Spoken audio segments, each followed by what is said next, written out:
What's up, Otaku fam? We are back. More reactions here for the channel with some more Gigguk. We have I Regret Watching This Anime. I don't remember the name of this anime, but I know I've seen a lot of it on TikTok.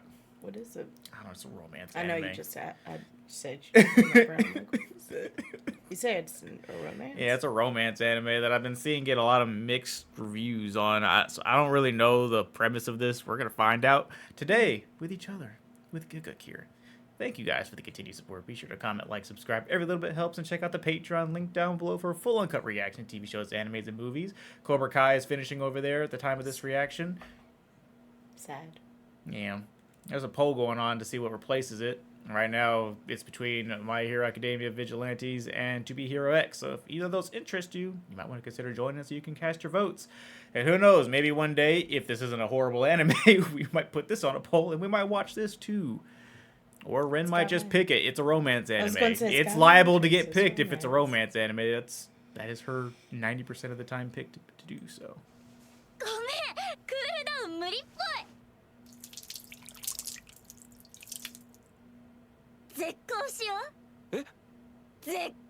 Who let her out the house? Anime is a medium that can invoke so many powerful emotions. Sometimes you're so excited the hairs are standing on the back of your neck. Sometimes you're so immersed you're shedding tears along with the characters. And sometimes you want to grab the nearest blunt object and chuck it through your television. I have what my friends refer to as a problem. In the amazing world of romance shows, I cannot help but want to psychologically torture myself with some of the trashiest romance anime known to man. But what if I told you it's because without watching the bad, you can never truly appreciate the good. That's a big fat lie. Yeah, that is a big fat lie, because I can appreciate Fruits Basket just fine without watching all the trash romance anime out there in the world. I could just do Fruits Basket and Kaguya-sama, and I would be happy for the rest of my life. Good stuff.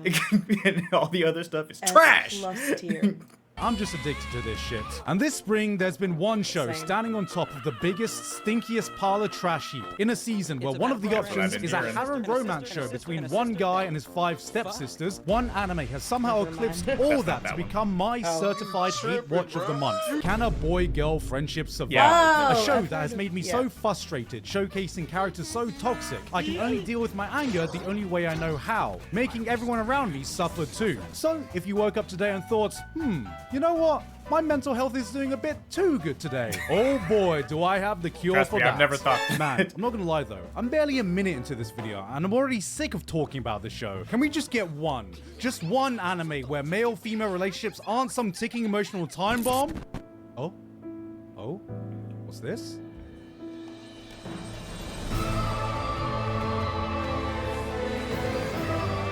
Yeah, that's more like it. Huge thanks to today's sponsor, Silver and Blood Requiem, for pulling me out of emotional drama quicksand and dropping me into something gloriously dark. Everything you just saw and everything you're seeing now comes from this game's anime-style cutscenes. Silver and Blood Requiem is a free-to-play dark fantasy strategy RPG on iOS and Android. And yes, it goes absolutely feral on the gothic aesthetic. I mean, just look at this. Looming cathedrals, immortal vampire vessels in blood-soaked armor, blood iron gates creaking in the fog. It's like Castlevania met Fate Grand Order and they both said, make it darker. Gothic style, gothic style, gothic style. But aesthetics aren't everything. This game's got a gacha system that's as brutal as it is beautiful. Every pull feels like casting a ritual. You want that SSR vampire print? Then I check the gacha rate. 4%, which is higher than most competitors. The skill animation? Mwah. The soundtrack, composed by the legendary Yasunori Nishiki, the guy who made Octopath Traveler. Yes, hell yeah. Voice cast? Absolutely stacked in both English and Japanese. So, what are you waiting for? Silver and Blood Requiem is available right now.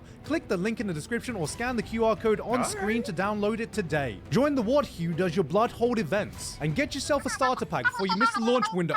Wait, already? But I haven't even talked about how vampires achieve immortality by transferring blood memories or— Stop yelling, I'm almost done! No, I didn't even talk about the PvP or team comp strats. Don't cut me off. Thank you very much to Silver and Blood Rain for sponsoring today's— The story of the tortoise and the hare is a tale I'm sure many of us are familiar with. It's told throughout many countries, transcending language, borders, and cultures, teaching new generations the importance of humility, never underestimating others, and that a positive mindset triumphs over acting quickly and carelessly. Now imagine a story where the hair fucking wins.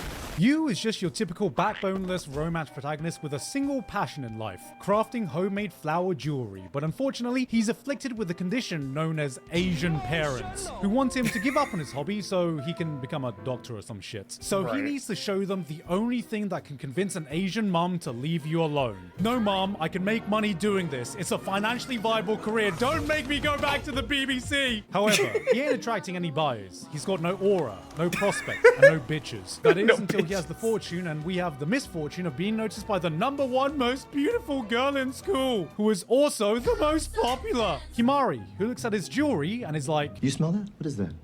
Cologne? No, money. She sells out all of his product and realizes this is the greatest opportunity since dropshippers discovered TikTok. They start a partnership together. He's the manufacturer, she's the marketing, hoping to one day open up a jewelry store. Cut to years later where they have grown up to become friends, but not just any type of friends. The best of friends. The best of ねえユウ friends. 実はさ今私すっごい際どい水着着てるんだよな Oh. じゃあ私も脱いでくるね Oh no. ユウ目つむってて Here's the show in a nutshell. We look so much like a couple here. A couple of besties. Wow. Look familiar? Well, this is it. Except sometimes the dude is Himari and the girl is you, and sometimes they're both the girl and sometimes they're both the dude, and sometimes they're one bounce away from a Mormon soaking session and still like, yeah, just a couple of besties. Ah, hey, I don't see what's so wrong with this. Just another wacky anime rom-com with two friends slowly realizing they have feelings for each other. Sounds like innocent fun to me. Yeah.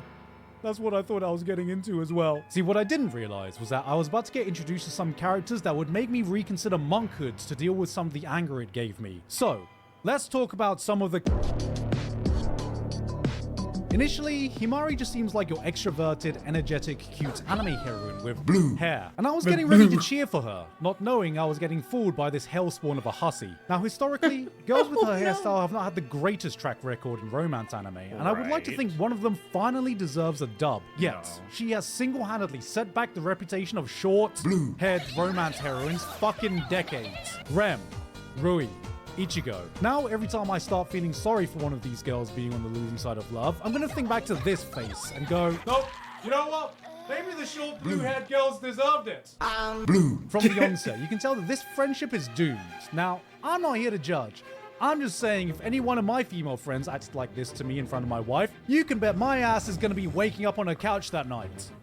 In a Saw movie, she platonically hugs him tightly, platonically sits on his lap, platonically holds hands with him, platonically asks him for a kiss, only to constantly tell him, hey man, we're just friends. Just friends, alright? She could platonically spread those cheeks and ask for the most legendary backshot in history, only to go, what the fuck? No hetero, bro. This is the type of girl who's like, oh my god, ew, he's just like a brother to me. Forgetting what sibling relationships are actually like in the world of anime. But hey, we all know that romance anime characters have the emotional intelligence of a rock. Maybe she's just in denial of her feelings. And make no mistake, she definitely is. She's in more denial than an Arsenal fan telling you next year is the year they're finally going to be lifting a trophy, which we absolutely will. But things take a turn when Enomoto gets introduced, another girl who's also interested in used jewelry. But Himari is so up her own arse, she doesn't even register this as a threat. She's so bloody confident that she teases you about Enomoto and actually goes out of her way to set them up, even telling you he should make the girl his new model for his accessories. えのっちが臨時でユウのアクセモデルをやってくれるそうです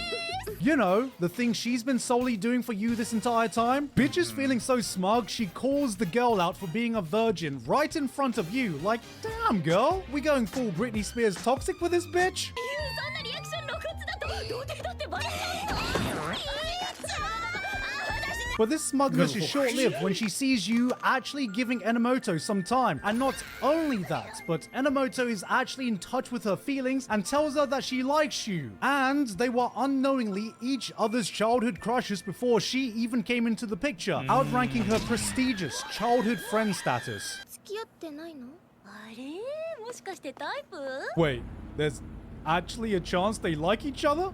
Well, guess there's only one reasonable response. Oh my god! This girl gets jealous that Yu is paying attention to someone else after she just confidently tried to get them together. Right. This hare didn't just take a nap. This hare had a 5-mile head start, ran back to give the tortoise a motorbike, and is getting salty that somehow catching up. But she ain't having any of it. It's time for this pussy to mark her territory without urinating though. Even if at this point I think you would actually be down for that. じゃあエノッチがいなかったらこの前みたいにお試しキス Ah, yes, asserting dominance right in front of the girl you try to set him up with. Definitely not toxic or manipulative at all. But look, this situation can easily be resolved because she's still way ahead of her competition. All she needs to do is... する Oh, shit. Is she actually going in? 私は他の人にはそんなこと冗談でも言わないのにな Finally! At least she's actually being sincere. おいひまり、その左手見せてみろ。ひまり、お前マジで動画撮ろうとしてんじゃねえぞ。 A few moments later. いいって言ってんだからさっさとやれよバーカ But you just... He was gonna until... I'm sorry, is this the hussy convention? Were her pronouns changed to this bitch? If the Olympics gave up medals for mental gymnastics, this girl would get the gold and set a new world record in the process. But wait, it gets worse. Oh, Because we all no. know why she Please, wanted no. evidence of you going in for the smooch. It's to slap her big fat ego over poor Enomoto, which she does anyway when she tells her what her crush had attempted. 冗談だよいいじゃん Thank you. I actually, We're all Yes. out if here that busy actually advocating for happened. women's rights while she's out there preaching the words of women's wrongs. Oh wait, hold on. She's adding more to her routine? Because when she actually gets called out for her toxic ass behavior and Yu takes the suggestion that she made to make Enomoto his new model, Himari just... 言うなんて本当に本当に本当に絶好だ Cool. This is episode 3. Episode 3! 3? Surely it goes up from here.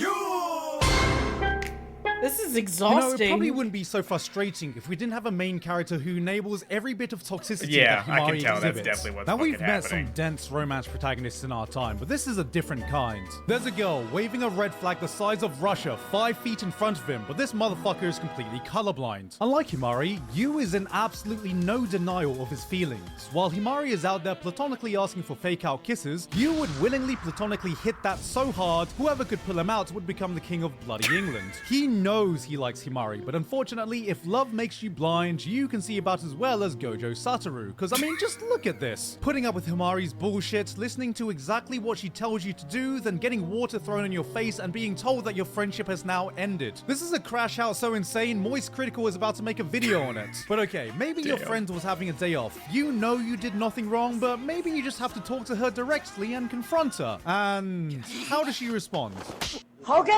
Which you think is the wake-up call for him to realize, hey, maybe this one's for the streets. But if that wasn't enough, Himari concocts a plan to pretend she's suddenly going to move to a different city, accidentally sending him an email saying that she's been picked up by an agency in Tokyo in a ruse to fuel her ego and get him to come crawling back to her. So here I am, waiting for Himari to have the smug slapped out of her, feeling the consequences of the most He falls blatant for it, attempt of doesn't he? emotional manipulation, which they can absolutely set up for a slam dunk.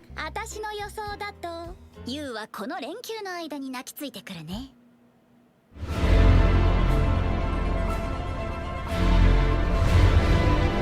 Her actual consequences?